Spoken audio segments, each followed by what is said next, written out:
દક્ષિણ ગુજરાતમાં ભારે વરસાદ અને પૂરની પરિસ્થિતિને ધ્યાનમાં રાખીને રાજ્યનું આરોગ્ય વિભાગ એલર્ટ મોડ પર આવ્યું છે। ગાંધીનગરમાં આરોગ્ય રાજ્યમંત્રી પ્રફુલ્લ પાનસેરિયાના અધ્યક્ષસ્થાને ઉચ્ચ સ્તરીય સમીક્ષા બેઠક યોજાઈ હતી। બેઠકમાં વરસાદ બાદ રોગચાળો ન ફેલાય તે માટે જરૂરી પૂર્વ તૈયારીઓની સમીક્ષા કરવામાં આવી હતી।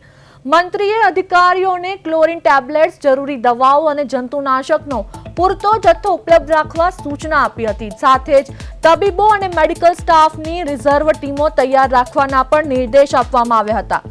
આશ્રય શિબિરોમાં રહેલા નાગરિકોના નિયમિત આરોગ્ય ચેકઅપ તેમજ અંતરિયાળ વિસ્તારોની સગર્ભા મહિલાઓને સુરક્ષિત રીતે HCH પહોંચાડવાની વ્યવસ્થા પણ સમીક્ષા કરવામાં આવી હતી। આરોગ્ય વિભાગની તમામ જિલ્લાઓને સતર્ક રહેવા જરૂરી પગલાં લેવા સૂચના આપી છે।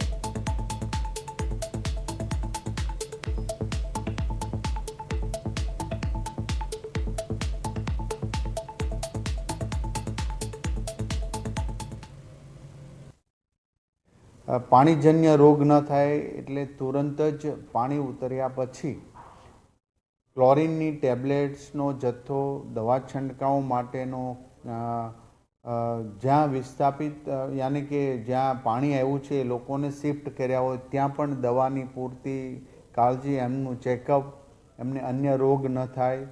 અંતરિયાળ ગામોમાં જ્યાં જઈ ન શકતા હોય ત્યાં પ્રસૂતિ માટેના બહેનોની જે વ્યવસ્થા કરવાની હોય એમને CHC સેન્ટર પર ખસેડવાના।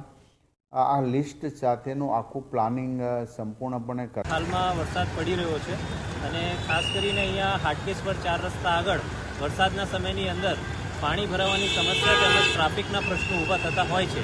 તેને ધ્યાન રાખીને આ અમદાવાદ પોલીસ શહેર દ્વારા ખોખરા પોલીસ સ્ટેશન તેમજ અમરાઈવાડી પોલીસ સ્ટેશન અને LCBના માણસો દ્વારા અહીંયા ટ્રાફિક વ્યવસ્થાનો બંદોબસ્ત રાખવામાં આવ્યો છે। હાલમાં અહીંયા પાણી એટલું બધું ભરાયેલું નથી તેમજ ટ્રાફિક ખૂબ જ સ્મૂથ રીતે ચાલી રહ્યો છે।